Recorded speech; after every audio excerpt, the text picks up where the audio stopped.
রণবীর কাপুর, রশ্মিকা মান্দানা, ববি দেওয়াল ও অনিল কাপুর অভিনীত অ্যানিম্যাল মুভিটি বক্স অফিসে বিপুল সাফল্য লাভ করেছে। দেশেই এই ছবিটি প্রায় 550 কোটি টাকার ব্যবসা করে ফেলেছে, যা নিয়ে সিনেমা অনুগামীদের মধ্যে চরম উন্মাদনা লক্ষ্য করা গেছে। পরিচালক সন্দীপ রেড্ডির ভাঙ্গারার অ্যানিম্যাল মুভি নিয়ে রীতিমতন চর্চার শীর্ষে পৌঁছে যায় মুক্তির দিন থেকেই। এদিকে যেমন এই ছবিটি নিয়ে সমালোচনার বন্যা, তেমনি অন্যদিকে বক্স অফিসে দুর্দান্ত সাফল্য লাভ করেছে অ্যানিম্যাল। বিশ্বজুড়ে দারুণ ব্যবসা করার পর এই ছবি এবার আসতে চলেছে ওটিটি প্ল্যাটফর্মে।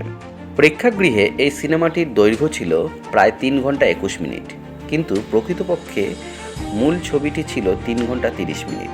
সেন্সর বোর্ডের চাপের মুখে ছবিটি 9 মিনিট কেটে বাদ দিতে হয়েছিল, যা নিয়ে ছবির পরিচালক আক্ষেপও প্রকাশ করেছিলেন।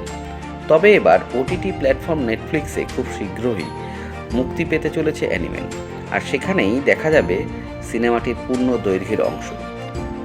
ফলে সিনেমা প্রেমিকরা মুখিয়ে আছে আরও ভায়োলেন্স দেখার জন্য। বক্স অফিসে অ্যানিমেল ছবির সাফল্যের মাঝেই টি সিরিজের প্রযোজক ভূষণ কুমার এবং ছবির পরিচালক সন্দীপ রেড্ডি ভাঙ্গা জানান, আগামী দিনে অ্যানিমেলের সিকুয়েল নিয়ে হাজির হবেন তারা। তার নাম ইতিমধ্যে ঘোষণা হয়ে গিয়েছে। প্রযোজক পরিচালকের এই জুটির ঘোষণা করেন প্রভাসের সঙ্গে স্পিরিট, আল্লু অর্জুনের সঙ্গে সাগা, আর অ্যানিমেল সিকুয়েল অ্যানিমেল পার্ট খুব শীঘ্রই আসতে চলেছে।